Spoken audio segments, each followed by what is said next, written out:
Assalomu alaykum, hurmatli tomoshabinlar. Bugungi ma'lumot juda muhim. Ayniqsa 65 yoshdan oshganlar, pensiyaga yaqinlashayotganlar, hozir pensiya olayotgan ota-onalarimiz. Ishlayotgan pensionerlar va oilasida nafaqaxo'r bor insonlar uchun bevosita tegishli.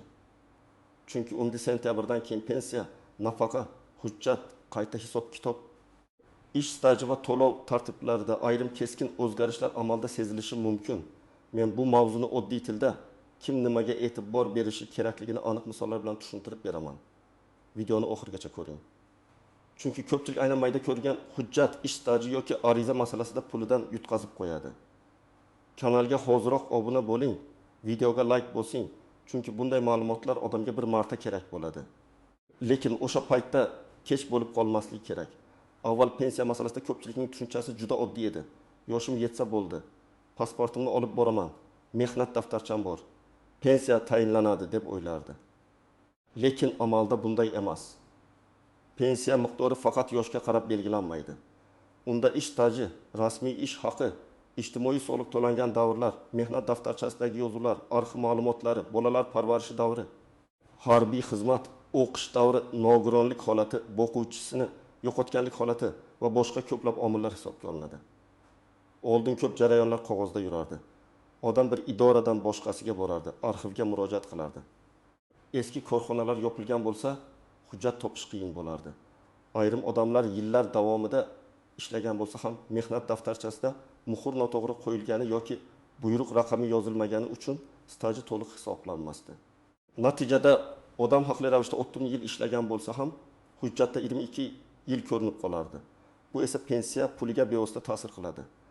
Endi esa jarayonlar bosqichma-bosqich elektron bazalar orqali tekshirilmoqda. Bu yaxshi tomoni bilan ham, xavfli tomoni bilan ham muhim.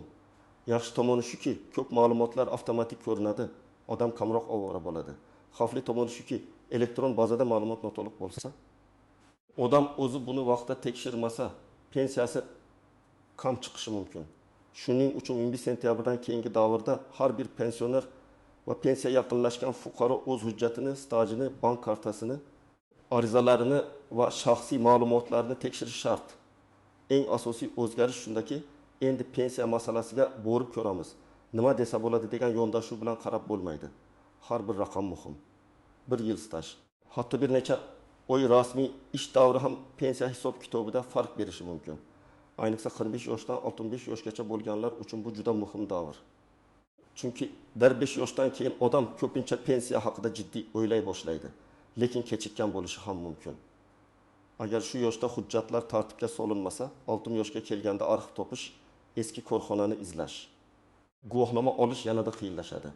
Hozirgi tartibda davlat idoralari ma'lumotlarni o'zaro solishtiradi. Masalan, fuqaroning pasport ma'lumoti, stir yoki JSHR raqami, rasmiy ish joyi, soliq to'lovlari, mehnat shartnomalari, bank orqali to'lov olish holati tekshiriladi. Agar ism familiyada bitta harf xato bo'lsa ham, eski mehnat daftarchasidagi yozuv bilan elektron bazadagi ma'lumot mos kelmay qolishi mumkin.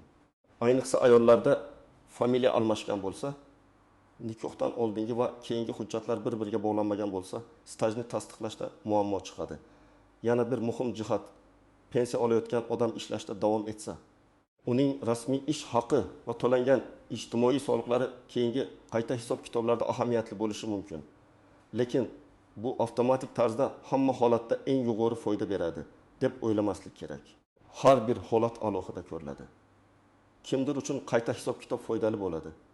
Kimdir uchun esa avvalgi asos saqlanishi mumkin. Shu sababli men doim maslahat beraman. Menga falon qo'shnim aytdi degan gap bilan emas. Rasmiy hisob-kitob bilan harakat qiling. Birinchi navbatda pensiyaga 2 yildan 5 yilgacha vaqti qolganlar e'tibor berishi kerak. Masalan, erkak kishi 75 yoshda, ayol kishi 70 yoshda bo'lsa, hali vaqt bor demasligi kerak. Aynan shu davr hujjatlarini tiklash, arxivdan ma'lumot olish, eski ish joylarini aniqlash, mehnat daftarchasini tekshirtirish uchun eng qulay vaqt. Chunki pensiya yoshiga yetgandan keyin odam bir vaqtning o'zida ham ariza topshiradi, ham hujjat izlaydi, ham natijani kutadi. Bu esa asab vaqt va pul yo'qotishiga olib keladi. Ikkinchi guruh, hozir pensiya olayotgan, lekin pensiyasi juda kam deb hisoblayotganlar. Men amaliyotda ko'p ko'rganman. Odam 25 yil ishlagan, lekin pensiya tayinlanganda faqat 12 yil staj hisoblangan.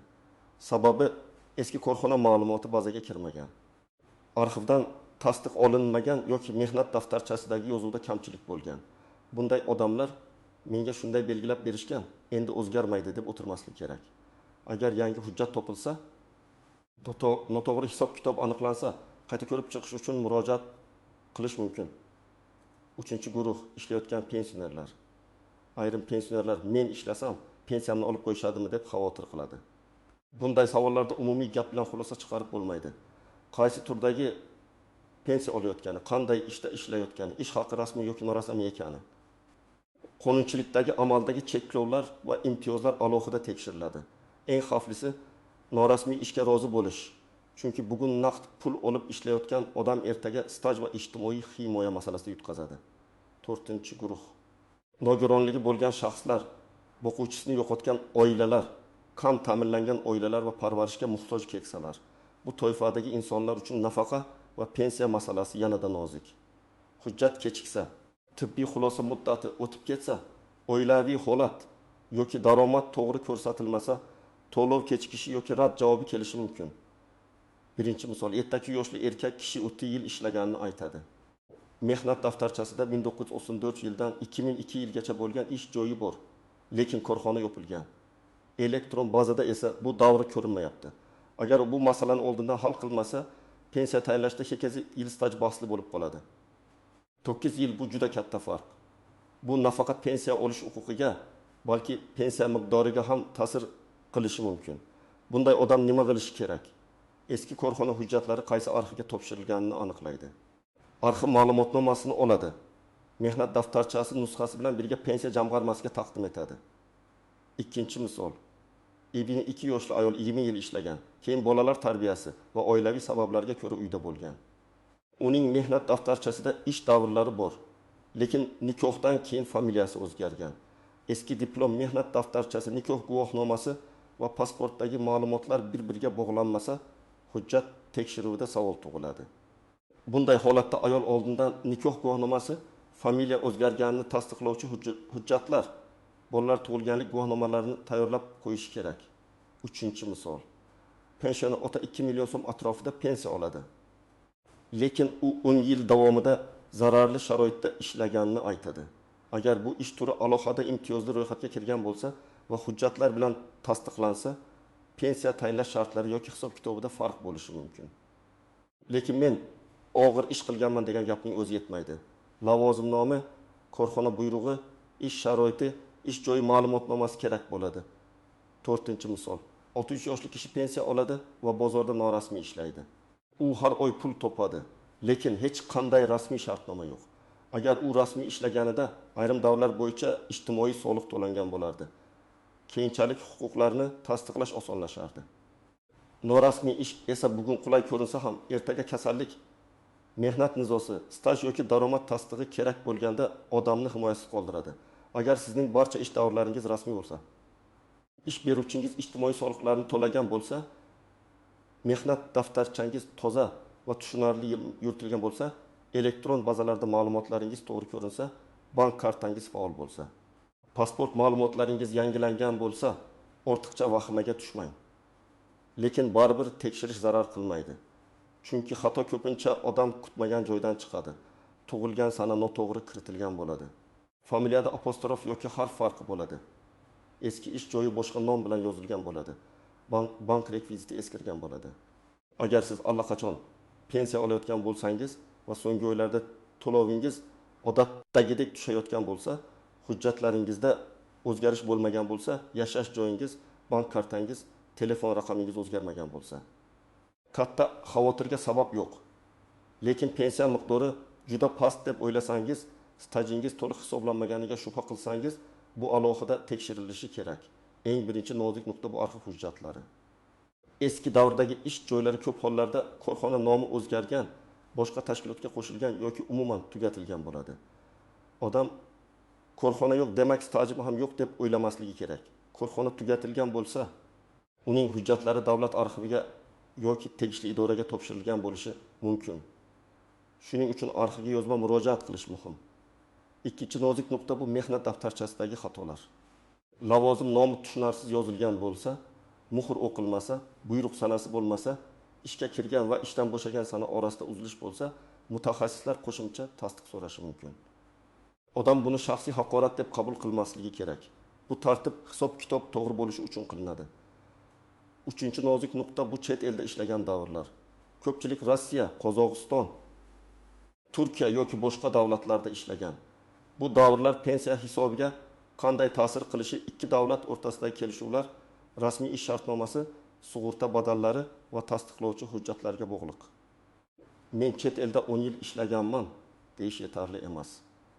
Rasmiy hujjat ish beruvchi ma'lumoti, to'lovlar va qonuniy asos kerak. 4-chi nozik nuqta bu bank kartasi va to'lov usuli. Pensiya kartaga tushayotgan bo'lsa, karta muddati tugamaganini, bank hisob raqami faol ekanini, SMS xabarnoma yoki mobil ilovada tushumlarni tekshirib boring. Karta yo'qolsa yoki bloklansa, darhol bankka va zarur bo'lsa pensiya jamg'armasiga murojaat qiling.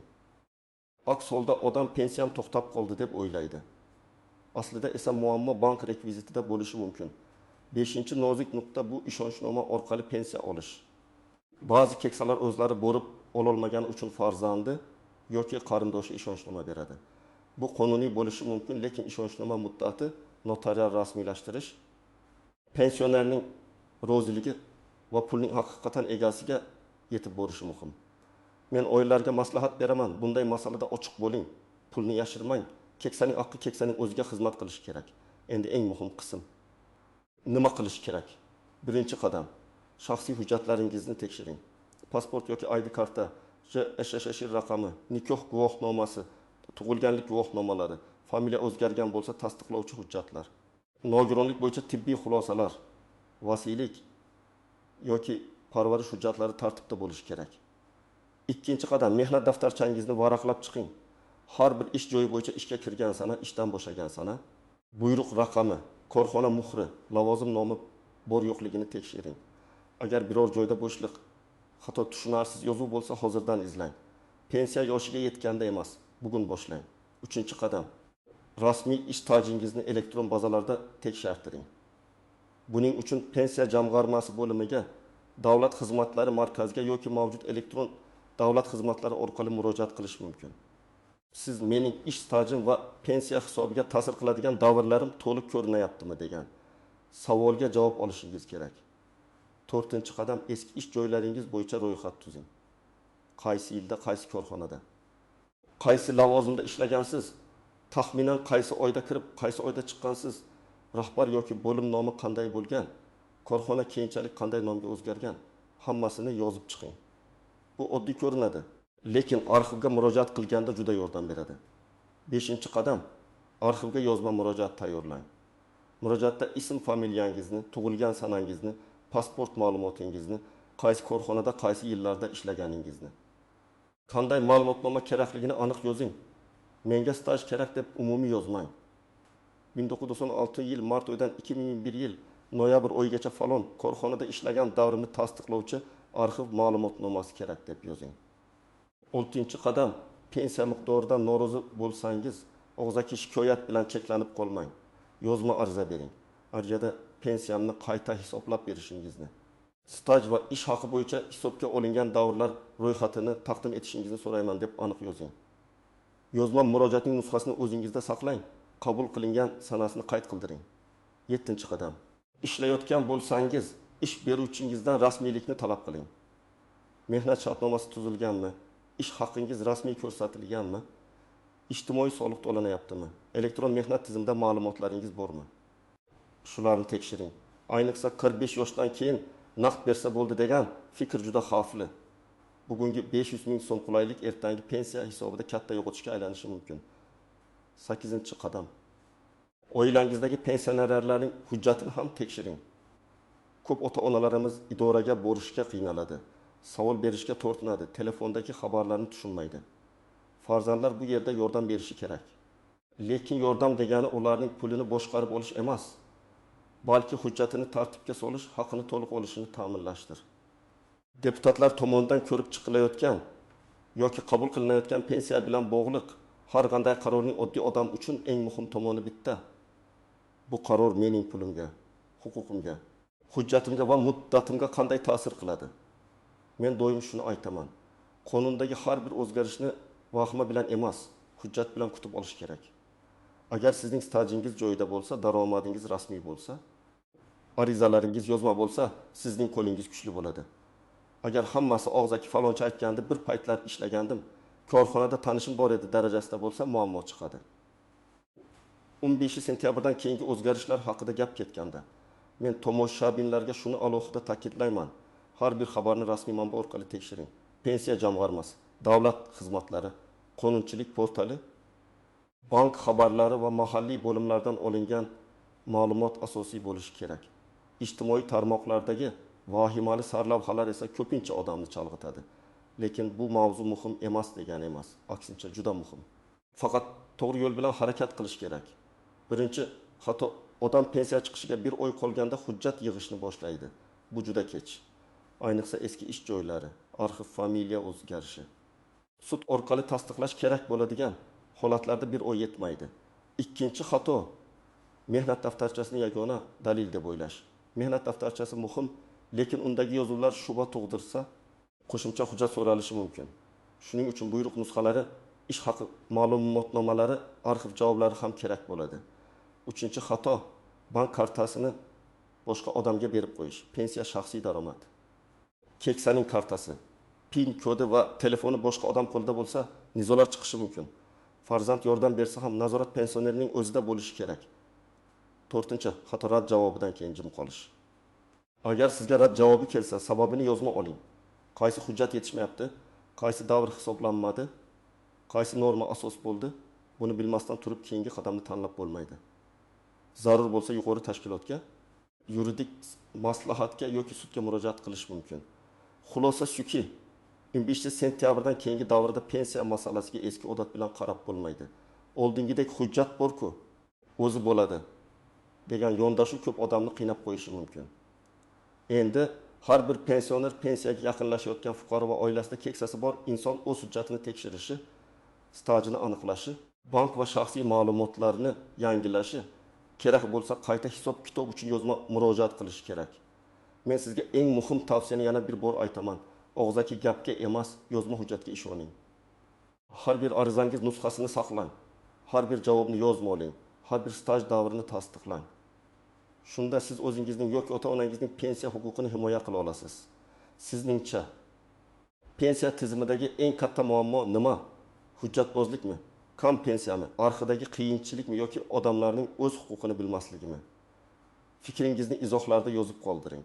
Video foydali bo'lgan bo'lsa, like bosing. Yaqinlaringizga yuboring va kanalga obuna bo'ling. Chunki bunday ma'lumot bugun sizga, ertaga ota-onangizga, indinga esa farzandlaringizga kerak bo'lishi mumkin.